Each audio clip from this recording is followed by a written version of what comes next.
In a reversal of policy under former U.S. President Donald Trump, the State Department has disclosed the number of nuclear weapons in the U.S. stockpile. It says this will aid global efforts to control the spread of such weapons. The department claims the number of U.S. weapons, including those in active status, as well as those in long-term storage, stood at 3,750 as of September 2020. That is slightly down from a year earlier. As recently as 2003, the U.S. nuclear weapon total was slightly above 10,000. It peaked above 31,000 in 1967. Libya's legislative elections have been postponed until January, the country's eastern-based parliament said on Tuesday, instead of being held on December 24th as planned. Elections are supposed to help unify the country after years of conflict and division, but disputes over their legal and constitutional basis have laid bare the extent of the split between the country's east and west. The House of Representatives has been in disagreement over electoral laws with a rival body, the equivalent of Libya's Senate, in the western city of Tripoli. Libya has endured a decade of conflict since the 2011 fall of dictator Muammar Gaddafi in a NATO-backed uprising, which unleashed a complex civil war that dragged in multiple foreign powers. A landmark ceasefire between eastern and western camps last year, following a year-long bid by military strongman Khalifa Haftar to seize Tripoli, paved the way to a UN-backed peace process. The Tripoli-based unity government took office in March with a mandate to lead the country to December elections. Southern African Regional Bloc, SADC, agreed at a summit on Tuesday to extend a troop deployment in Mozambique to help the government fight an Islamic State-linked insurgency. The troop deployment was initially for 3 months and due to end on October 15th. It's unknown how long the extension was approved for. Southern African nations agreed in June to send troops to help Mozambique respond to the insurgency, which is concentrated in the northern province of Cabo Delgado and has claimed thousands of lives since beginning in 2017. Rwanda began deploying soldiers in Mozambique a month later. The World Health Organization's COVID-19 chief warned Tuesday, quote, "We're not out of the woods in the fight against the pandemic, even if many people thought it was nearly over." She says last week, 3.1 million known new cases were reported to the UN Health Agency and 54,000 more deaths, though the true numbers are likely higher. She added, quote, "What I really struggle with is in some cities we see ICUs, intensive care units, and hospitals full, and people dying, yet on the streets people are acting like it's completely over. Because of the way the world has handled the crisis, COVID-19 will not be eradicated and is here to stay," she added. The World Health Organization is still reviewing data about Russia's Sputnik V vaccine as part of hopes that it can be approved by the UN Health Agency for emergency use against coronavirus, but said Tuesday that no decision is imminent. The clarification comes after Russia's health minister in recent days said administrative issues were among the main holdup in WHO's decision-making process about whether to grant an emergency use listing to Sputnik V, as it has for half a dozen other vaccines. Such approval would be a show of international confidence in the vaccine after a rigorous review process and could pave the way for its inclusion into the COVAX program, organized by WHO and key partners that is shipping COVID-19 vaccines to scores of countries around the world based on need.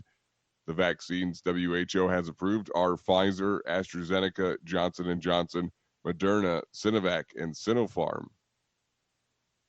Officials said Tuesday the pipeline that leaked tens of thousands of gallons of oil into the water off Southern California was split open and apparently dragged more than 100 feet along the ocean floor, possibly by a ship's anchor.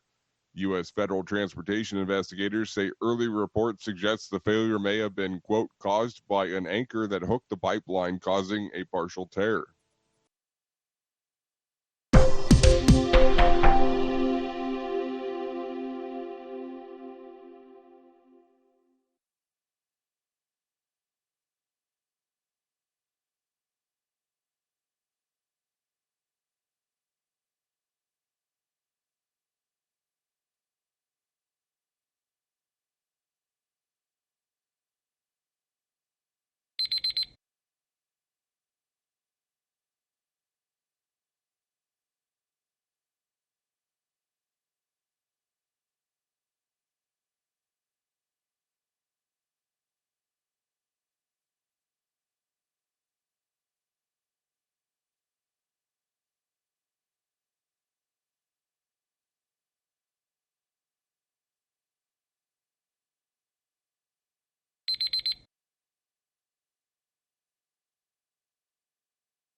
Hi, thank you for watching. I hope the videos are useful for you. Please subscribe to my channel using the button below.